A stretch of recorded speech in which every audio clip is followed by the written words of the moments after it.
ভানু ছিল এক গরিব ঘরের ছেলে। বাবা ছিলেন দিনমজুর, মা অন্যের বাসায় কাজ করতেন। কিন্তু এত কষ্টের পরেও ঠিকমতো দুবেলা খেতে পারতো না তারা।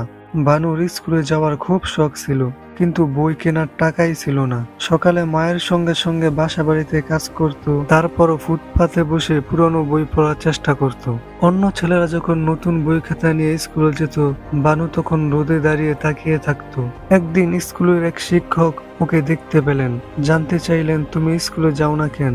ভানু কাঁদতে কাঁদতে বলল, আমার বাবা মা এত গরিব যে আমার বই কেনার সামর্থ্য নেই, স্কুলে ভর্তি হওয়া সম্ভব না।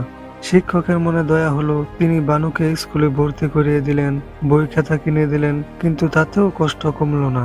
স্কুল শেষে ভানুকে রাস্তায় চা বিক্রি করতে হতো।